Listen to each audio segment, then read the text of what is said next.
Hello বন্ধুরা, প্রণতির হেসেলে আপনাদেরকে অনেক অনেক স্বাগত। তা আজকে বানাতে চলেছি হায়দ্রাবাদি চিকেন। তা কিভাবে বানালাম সেই রেসিপিটাই আপনাদের সঙ্গে শেয়ার করছি। এই চিকেনের রেসিপিটা অনেকেই অনেক রকমভাবে বানায়, কিন্তু আমি কিভাবে বানালাম সেইটা আপনাদের সঙ্গে শেয়ার করলাম। তা প্রথমে এখানে আমি 1.5 কিলো মতন চিকেন আছে, আমি 150 গ্রাম মতন টক দই দিয়েছি। আর যেহেতু ঘরের টক দই সেই জন্য ভীষণ টক হয়েছে, তাই 150 গ্রাম দিলাম। এবার আমি 1 চামচ মতন হলুদ, 2 চামচ মতন লবণ আর সামান্য পরিমাণ সর্ষের তেল দিয়ে ভালো করে মাংসটাকে ম্যারিনেশন করব। ম্যারিনেশনটা যত ভালো হবে মাংসটা তত সুন্দর ভেতর দিয়ে লবণটা ঢুকে যাবে।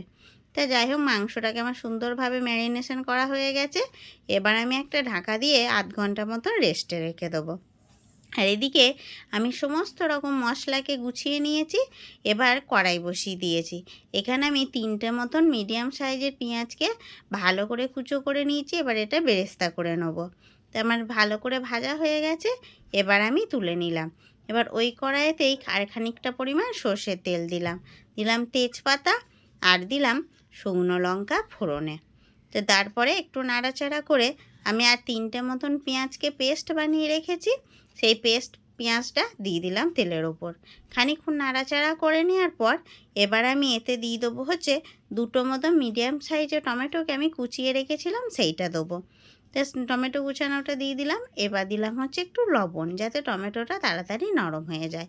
তারপরে আর একটু নাড়াচাড়া করে নিলাম। তবে বন্ধুরা, আমি কিন্তু এখানে ঘরোয়াভাবে বানাচ্ছি, তাই বেশি কিন্তু তেল ব্যবহার করিনি।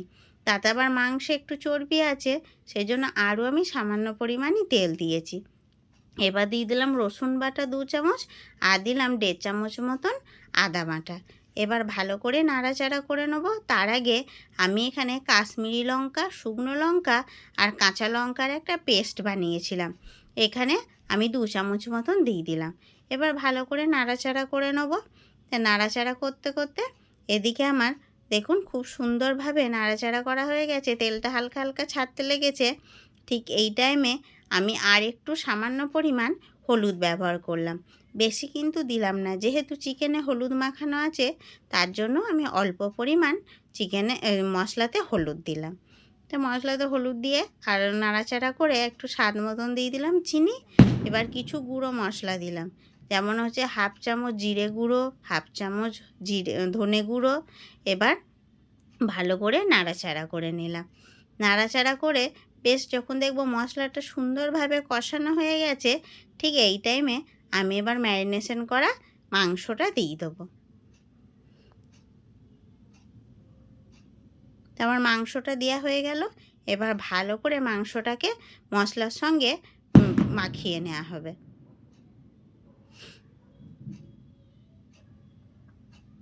তা দেখুন আমার খুব সুন্দর মাখানো হয়ে গেছে। আমি কিন্তু মাংসতে কোনো জল ব্যবহার করব না, এইভাবেই ঢাকা দিয়ে দিয়ে সুন্দরভাবে কষিয়ে নেব। আর দেখুন খানিকক্ষণ পর ঢাকা খুললে দেখুন কত সুন্দর জল বেরিয়ে গিয়েছে। এই জলেতেই মাংসটা ভালোভাবে সেদ্ধ হয়ে যাবে। আরও একবার ভালো করে নাড়াচাড়া করে নিয়ে আবার দিয়ে দেবো হচ্ছে ঢাকাটা। তো ভালো করে নাড়াচাড়া করে নিলাম, দিয়ে আবার ঢাকাটা দিয়ে দিলাম। আবার খানিকক্ষণ পর ঢাকাটা খুলতেই দেখুন আরও খানিকটা জল বেরিয়ে গেছে। এবার একটু লবণ ব্যবহার করছি, কারণ আমি শুধুমাত্র মাংসটা মাখানো টাইমেই লবণ দিয়েছি, আর কিন্তু লবণ দিইনি। তাই আরেকটু আমার লবণের দরকার ছিল, তাই আরেকটু লবণ দিলাম। তারপরে আবার একটু নাড়াচাড়া করে নিলাম। এবার নাড়াচাড়া করে এইভাবে আমি ফুটতে লাগলো। আর ঠিক এই টাইমে আমি যে বেরেস্তাটা করে রেখেছিলাম সেটা একটু হাতে গুঁড়ো করে দিয়ে দিলাম মাংসের মধ্যে, যে আরও খানিকক্ষণ নাড়াচাড়া করে নিলাম। এবার এই টাইমে দিয়ে দেবো হচ্ছে একটু গরম মশলা। তবে এই গরম মশলাটা আমি এই চিকেনটার জন্যই বানিয়েছি।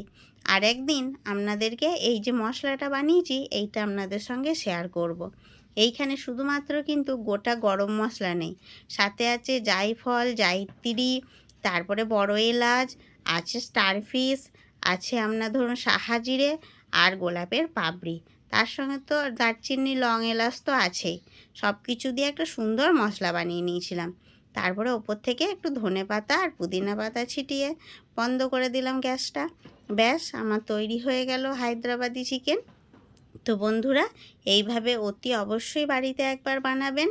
আর আমার ভিডিওটা ভালো লাগলে আমার চ্যানেলটা সাবস্ক্রাইব করে একটা লাইক, শেয়ার, কমেন্ট করবেন।